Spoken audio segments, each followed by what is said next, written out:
الحرب بين إيران وإسرائيل اللي بدأت فجأة خلت الدنيا كلها تقف على إيديها ورجليها بالمعنى الحرفي.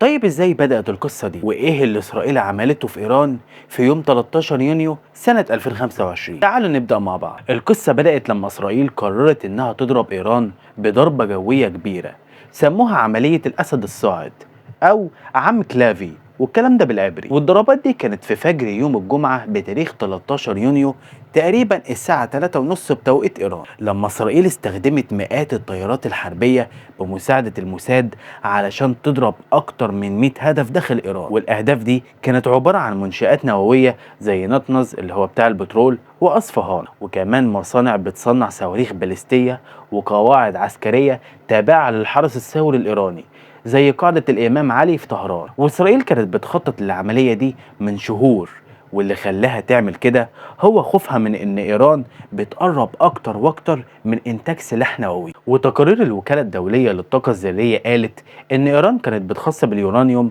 بنسبة 60%، وده بالمناسبة لو انت ما تعرفش قريب جدا من المستوى اللي يخليها تصنع القنبلة النووية. وكمان اسرائيل استهدفت قادة كبار جدا وعلماء نوويين زي مثلا حسين سلامي قائد الحرس الثوري ومحمد بكري رئيس اركان الجيش، بالإضافة ل6 علماء نوويين منهم مثلا فريدون عباسي ومحمد مهدي طهراني، ودول اللي اتقتلوا في الضربات اللي عملتها إسرائيل. والخسائر في إيران كانت كبيرة، ومن وجهة نظري هي مش كبيرة في المنشآت اللي اتضربت، لا، هي كبيرة في عدد العلماء والقادة العسكريين اللي راحوا نتيجة الضربات دي. بس طبعا أنا مش بقلل من حجم الخسائر المادية في الضربات الإسرائيلية. يعني مثلا منشأة نطنز النووية اتدمرت بالكامل، ومنشأة أصفهان اتضربت جزئيا، ودي يعتبر ضربة قوية جدا لبرنامج إيران النووي. وكمان في انفجارات حصلت في طهران قرب أحياء سكنية، وده اللي خلى الناس في حالة ذعر. وكان في فيديوهات على الإنترنت بتظهر دخان ونار بيطلعوا من مباني في العاصمة الإيرانية، وإيران نفسها قالت إنها أسقطت طيارتين إسرائيليتين، بس إسرائيل طلعت ونفت الكلام ده. والناس في إيران كانت مصدومة جدا، والتلفزيون الإيراني حاول وقتها إن هو يهدي الوضع ويبث صور للأسواق وحركة المرور العادية، بس برضه ما كانش فيه أي بيانات رسمية واضحة من أول ساعة. بس اللي يحصل بعد كده إن في مصدر أمني إيراني قال إن طهران بتجهز لرد حاسم، والضربات دي كانت بداية تصعيد خطير جدا من إيران. وبعد الضربات الإسرائيلية اللي هزت إيران يوم 13 يونيو سنة 2025 ما كانش في وقت عدى كتير قبل ما إيران ترد، والرد فعلا جه سريع وسريع قوي كمان.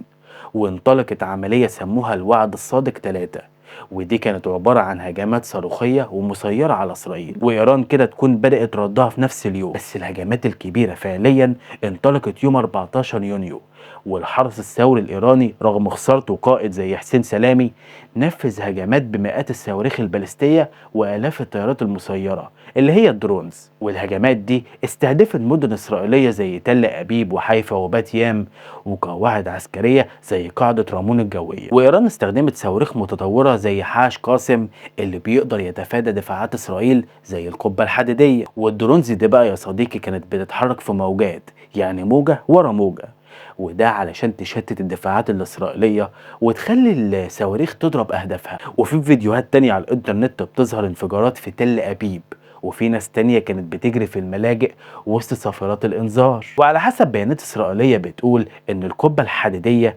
نجحت في اعتراض جزء كبير جدا من الصواريخ، بس عدد الهجمات الكبير ده خلى بعض الصواريخ تخترق القبة الحديدية وتضرب أهدافها. والخسائر في إسرائيل كانت كبيرة جدا، يعني مثلا وزارة الصحة الإسرائيلية قالت إن في حوالي 23 مدني على الأقل اتقتلوا، منهم 8 بس في هجمات ليلة 14 و15 يونيو، من بينهم 4 أطفال في قرية تمرة في الجليل. وكمان في أكتر من 380 مصاب و35 فرد مفقودين تحت الأنقاض، والكلام ده وقت تصوير الفيديو، وان شاء الله الارقام دي تتغير وتزيد باذن الله. اما بالنسبه للخسائر الماديه فميناء حيفا اتضرب بصواريخ، وده خلى في حريق كبير يحصل في محطه كهرباء قريبه من الميناء دي، وفي كمان مبنى سكني نقدر نقول عليه ان هو اتدمر بالكامل، وفي احياء في تل ابيب شافت دمار كبير جدا. وايران قالت انها ضربت اسرائيل علشان ترد على اعلان الحرب الاسرائيليه. يعني بالبلدي كده ايران ماشيه بمبدأ هتضرب هضرب. اهي الضربات دي بقى يا صديقي كانت موجهه علشان ايران تبين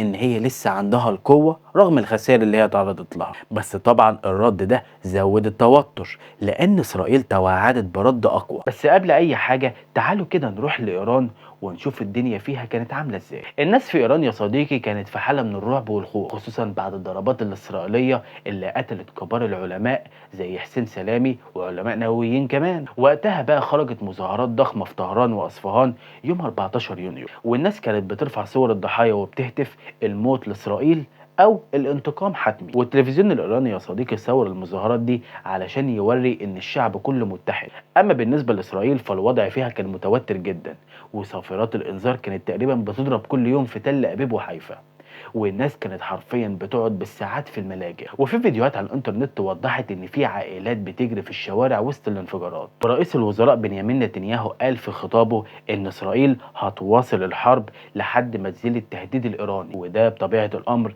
خلى ناس كتير تدعمه.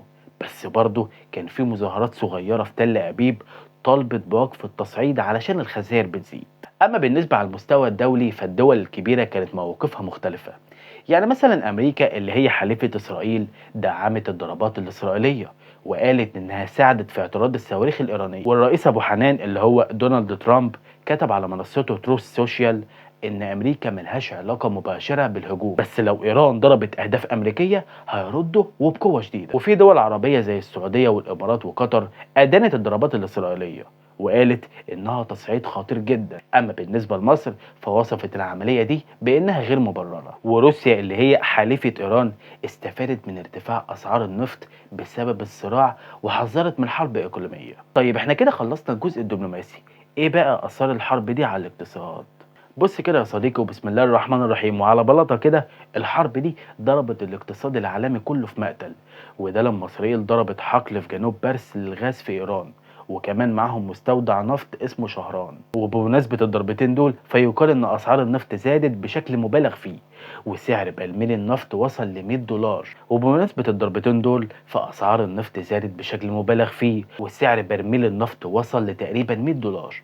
وده طبعا زود التضخم في دول كتير، خصوصا من الدول اللي بتعاني من ازمات في النفط زي اوروبا. وبمناسبة اوروبا يا صديقي احب اقول لك ان حركة الطيران اتعلقت في الشرق الاوسط، وفي رحلات غيرت مسارها، وده بطبيعة الأمر أثر على الشحن والتجارة العالمية. وشركات طيران كتير لغت رحلاتها للمنطقة مؤقتا. وفي المنطقة بقى التوتر زاد بشكل كبير لما إيران هددت إنها ممكن تضرب أهداف في دول خليجية لو مجرد إنها ساعدت إسرائيل، وده خلى دول زي السعودية وإيران في حالة تأهب.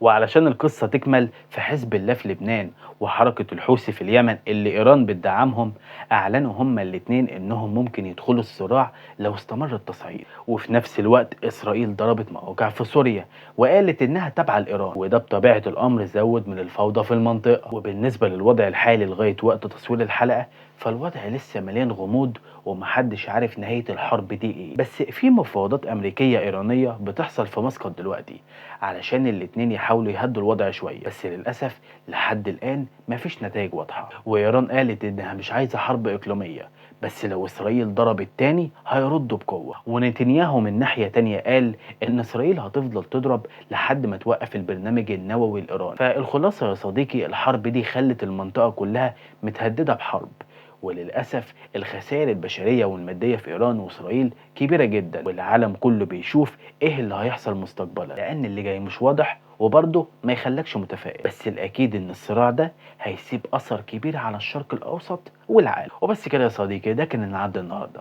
ما تنساش تعمل لايك واشتراك للقناة لو الفيديو ده عجبك، وما تنساش تكلمنا على الانستجرام لو عندك أي ملاحظة على الفيديوهات أو حابب نقول أي قصة جديدة، وكل الروابط هتلاقوها تحت في الديسكريبشن أو في أول كومنت.